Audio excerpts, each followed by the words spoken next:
One city, two seas, the Nile to my left, the Mediterranean to my right. Welcome to Ras El Bar.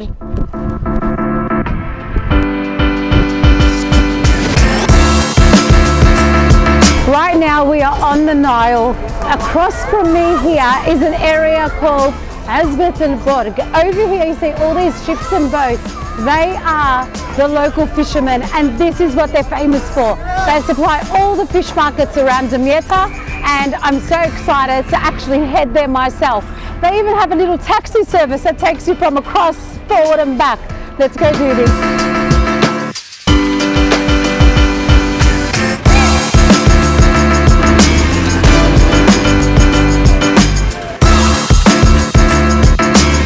Let me take you to see one of my favorite pastries here in Egypt. I think these people have fingers of magic when they work this pastry. It is called Fatir. It comes in sweet, savory or plain, and we're going to order all three of them, and I'm going to show you how they make it. Let's go. ممكن وحدة فطير بكده؟ اوكي. انا بايدي صعب، انا جربت في البيت كثير ما بتزبط معي، ما انا بجي اعمل هيك برجع لك كلها فار ضربة. احنا قعدنا فترة على ما نتعلمها. والله؟ هنا دلوقتي بقت عادية عادية. دي هي الخضار دي. تاخد بيضة. حطوا بيضة فيها. الجبنة الرومي اهي.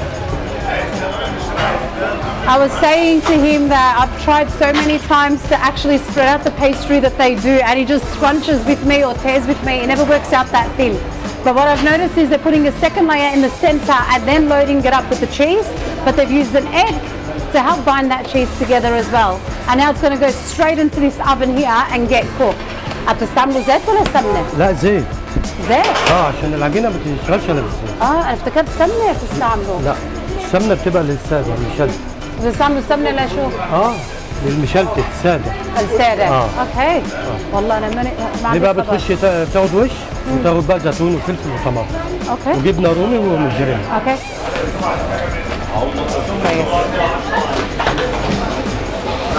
So at the moment they're making the sweet one, and with this one in particular it's spread out exactly the same as the other two, but they're filling it up with a eggless custard made out of milk and corn flour only.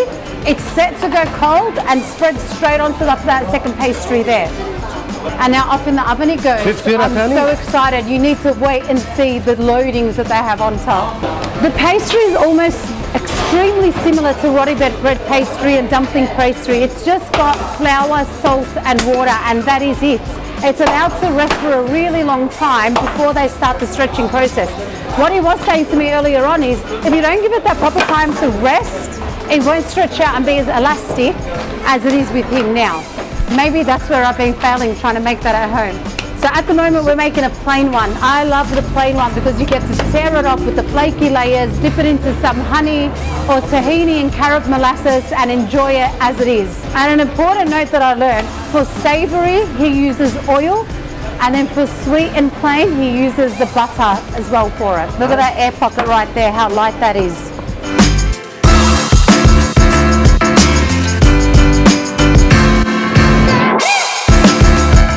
Okay, so once it's baked and done, as you can see, he's just drizzled on some ghee straight on top, which is clarified butter. So the center actually has butter, whereas the top has clarified. And now it's cut and ready, and my plain fatir is ready for me to take. This looks delicious. Ghee and sugar syrup straight on top. It's like a heart attack in the making. So we've got some toasted coconut flakes with bib. We also got some extra on top, which is a clotted cream, and now we've got toasted hazelnuts as well. Wow. Check this out. It is piping hot. I'm literally burning my fingertips right now. I've had to pop it down. It's too hot, but I cannot wait to dig into this. Now we just got to wait for the cheese one to arrive. What he's telling us is this is a vegan option that they actually have. It's got all the nuts. It's a sweet version, but they don't add any dairy to it at all. So for those who have intolerances or are actually vegan, they cater to this as well. So how amazing is that?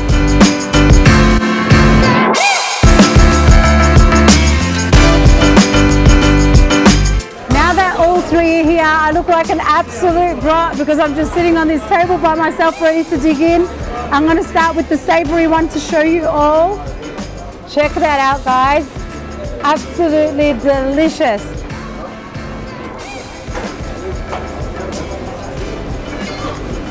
That is just so good. You can see the light air pockets in the edges here of the crust with the cheese that's filled up inside and all on top. They've used two types of cheeses, mozzarella in the center, and then they've crumbled an old aged cheese on top. So for a cheese lover, this is amazing.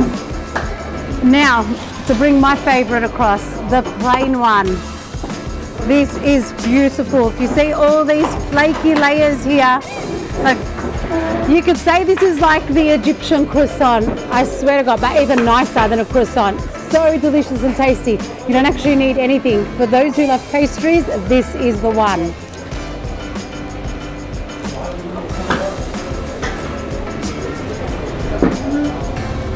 Spectacular.